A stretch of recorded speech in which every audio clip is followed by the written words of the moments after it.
അങ്ങോട്ട് ഭൂമി മൊത്തം ഇതായിട്ട് അതിൽ കഅബ അടക്കം നശിച്ചു പോയിരുന്നു എന്നാണ്. നശിച്ചു പോകുന്ന സമയത്ത് ഈ ഹജറുൽ അസ്വദ് ഉണ്ടായിരുന്നു അതിൽ. അപ്പോൾ ജിബ്രീൽ അലൈഹി സ്വലാം ഹജറുൽ അസ്വദ് എടുത്തിട്ട് എന്ത് ചെയ്തു, ഈ ഒരു മലയിൽ എന്ത് ചെയ്തു, സൂക്ഷിച്ചു എന്നാണ്. നൂഹ് നബി അലൈഹി സ്വലാമിൻ്റെ കാലത്ത്, പ്രളയകാലത്ത് അങ്ങനെ എല്ലാം നശിച്ചു വല്ലതായി. രണ്ടാമത് ഇബ്രാഹിം നബി അലൈഹി സ്വലാമിൻ്റെ കാലത്ത് എന്ത് ചെയ്യുകയാണ്, കഅബ പുനർനിർമ്മിക്കുന്ന സമയത്ത് ഈ മല വിളിച്ച് പറഞ്ഞു എന്നും അതല്ല ജിബ്രീൽ അലൈഹി സ്വലാം വിളിച്ച് പറഞ്ഞു എന്നും രണ്ട് റിവായത്തും കാണാം. അതായത് ഹജറുൽ അസ്വദ് എന്തുണ്ട്, ഇതിൻ്റെ ഉള്ളിലുണ്ട്, എടുത്തോളി എന്ന് പറയുകയും അങ്ങനെ ആ ഹജറുൽ അസ്വദ് കാണിച്ചു. അത് ഇവിടുന്ന് എടുത്തിട്ടാണ് വീണ്ടും കഅബയിൽ സ്ഥാപിക്കുക. അങ്ങനെ ഹജറുൽ അസ്വദ് സൂക്ഷിച്ചതുകൊണ്ട് തന്നെ ജബലുൽ അമീൻ എന്നുള്ളൊരു പേരും കൂടി ഈ മലക്കുണ്ട്. അതായത് ആ ഹജറുൽ അസ്വദ് സൂക്ഷിച്ച ആൾ എന്നുള്ളത്.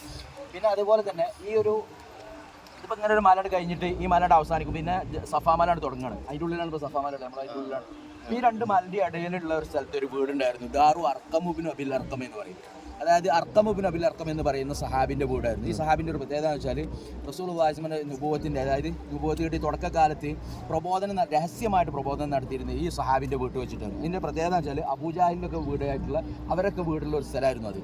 ഈ സഹാബിയാണെങ്കിൽ കല്യാണം കഴിച്ചിരുന്നില്ല, ചെറിയ പ്രായമുള്ള സഹാബിയായിരുന്നു. അപ്പോൾ ആരും കാരണം റസൂലുള്ളാഹിൻ്റെ വീട്ടിൽ കൂടിയാലും അബൂബക്കർ സിദ്ദീഖ് റളിയല്ലാഹു വീട്ടിൽ കൂടിയാലൊക്കെ ശത്രുക്കൾ എന്ത് ചെയ്യും, വരാനും അടിക്കാനും കല്ലേറ് നടത്താനും പ്രശ്നം ഉണ്ടാക്കാനും സാധ്യതയുണ്ട്.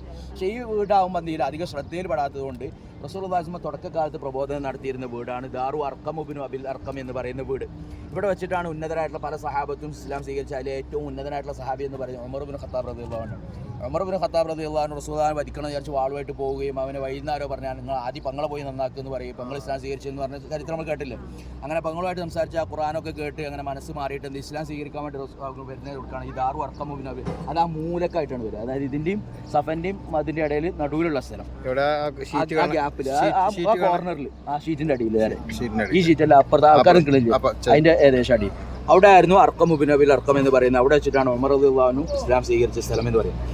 അതുപോലെ തന്നെ ഈ ജബൽ അബൂ ഖുബൈസിന്റെ മറ്റൊരു ചരിത്രം പറയാറുള്ളത് റസൂലുള്ളാഹി സ്വല്ലല്ലാഹു അലൈഹി വസല്ലം നുബുവത്തിന്റെ ഒക്കെ തുടക്കം.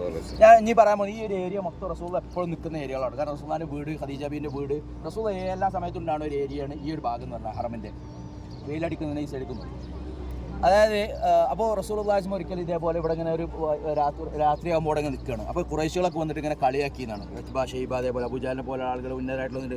നിങ്ങൾ ഇങ്ങനെ നബിയാണെന്ന് പറഞ്ഞിട്ട് നിങ്ങൾ മുൻകാല നബിമാരൊക്കെ തന്നെ ഒരുപാട് മുഅ്ജിസത്തുകൾ കാണിച്ചിട്ട് എൻ്റെ അടുത്ത് മുഅ്ജിസത്തൊന്നും ഇല്ല, വെറും പറച്ചിൽ മാത്രമേ ഉള്ളൂ നബിയാണ്. അപ്പോൾ റസൂലുള്ളാഹി ചോദിക്കുന്നുണ്ട്, ഞാൻ മുഅ്ജിസത്ത് കാണിച്ചാൽ നിങ്ങൾ എന്ത് ഇസ്ലാം സ്വീകരിക്കും?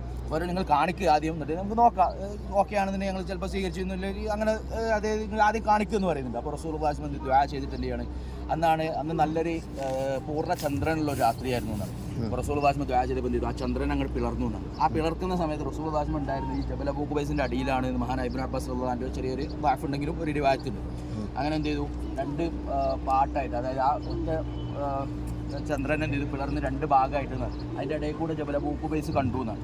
അതേപോലെ ജബൽ നൂർ കണ്ടു എന്ന് മറ്റൊരു റിവായത്തിൽ. ഏതായാലും ഈ റസൂലുള്ളാഹി മുഅ്ജിസത്തിലെ ഏറ്റവും വലിയ മുഅ്ജിസത്തുകളിൽ ഒന്നായിട്ടുള്ള ഈ ചന്ദ്രനെ പിളർക്കുക എന്ന് പറയുന്ന സംഭവം നടക്കുമ്പോൾ റസൂലുള്ളാഹി ഉണ്ടായിരുന്നത് ഈ ഒരു മലിൻ്റെ അടുത്ത് വെച്ചിട്ടായിരുന്നു. പക്ഷേ അവർ പിളർത്തി കാണിച്ചു കൊടുത്തിട്ട് റസൂലുള്ളാഹി ചോദിച്ചു, ഇനിയെങ്കിലും നിങ്ങൾ വിശ്വസിക്കും? അപ്പോൾ അവരെ ചന്ദ്രനെ പിളർത്തിയിട്ടൊന്നുമില്ല, എന്തോ ഒരു കൺകട്ട് ചെയ്തിട്ട് ഞങ്ങൾക്ക് അങ്ങനെ തോന്നുക മാത്രമാണ്, അല്ലാതെ ചന്ദ്രനൊന്നും പിളർന്നിട്ടില്ല എന്ന് പറയുകയും, എന്നിട്ട് പോലും അവർക്ക് വിശ്വാസം വരാഞ്ഞിട്ട് അവരെന്ത് ചെയ്തു, കുറച്ച് ആൾക്കാർ മക്കൻ്റെ എൻട്രൻസ് പോയിന്റ് ഉണ്ട്, അവിടെ പോയിട്ട് ഇങ്ങനെ കാത്തുന്നു ആരെങ്കിലും പുറത്ത്. അപ്പോൾ ഒരു കച്ചവട സംഘം ഇങ്ങനെ വരുന്നുണ്ട്. അപ്പോൾ അവരോട് നിങ്ങൾ അസാധാരണമായിട്ട് ഇന്നലെ രാത്രി എന്തെങ്കിലും കണ്ടിരുന്നു? അപ്പോൾ അവരൊന്നും ആ ചന്ദ്രൻ ഇങ്ങനെ പിളർന്നതായിട്ട് കണ്ടിരുന്നു, എന്നിട്ടും എന്ത് ചെയ്തില്ല, അവർ വിശ്വസിച്ചില്ല എന്നുള്ളതാണ്. അപ്പോൾ ഈ ഒരു സംഭവങ്ങളൊക്കെ നടക്കുമ്പോൾ റസൂലുള്ളാഹി പലപ്പോഴും ഉണ്ടാവാറുള്ള ഈ ജബൽ അബൂ ഖുബൈസ് എന്ന് പറയുന്നത് ആ മലിൻ്റെ സൈഡ് ഇങ്ങനെ കാണുന്നില്ല, ഒരു ഗ്യാപ്പിൽ സത്യത്തിൽ മലിൻ്റെ മുകളിൽ ഇങ്ങനെ ഉണ്ടാക്കിയതായിരുന്നു. അതേപോലെ മഹാനായ ബിലാൽ റളിയല്ലാഹു അൻഹു പള്ളിയൊക്കെ ഉണ്ടായിരുന്നു ഇതിൻ്റെ മുകളിൽ. ഇപ്പോൾ അത് മൊത്തം ഒഴിവാക്കിയിട്ട് പോലെ എന്ത് ചെയ്തു, ഒരു പാലസാക്കി എന്നുള്ളതാണ്. അപ്പോൾ ഇതാണ് ഭൂമിയിലെ ആദ്യത്തെ മല എന്ന് പറയപ്പെടുന്നത് ജബൽ അബൂ ഖുബൈസ്. ഇതാണ് അബൂ ഖുബൈസ്. ഇതൊക്കെ വലിയൊരു മലയായിട്ടാണ് വരിക. അതിൻ്റെ മുകളിൽ ഇപ്പോൾ ഒരു പാലസ് ഉണ്ടാക്കി എന്നുള്ളതാണ്. പിന്നെ ആ കാണുന്ന മലയാണ് ജബൽ ഹന്ദാമ എന്ന് പറയുന്ന മല. അതിൻ്റെ താഴ്വാരത്താണ് അല്ലാഹുവിൻ്റെ റസൂൽ സ്വല്ലല്ലാഹു അലൈഹി വസല്ലം ജനിച്ചു വരിക. ആ വീടാണ് ശരി.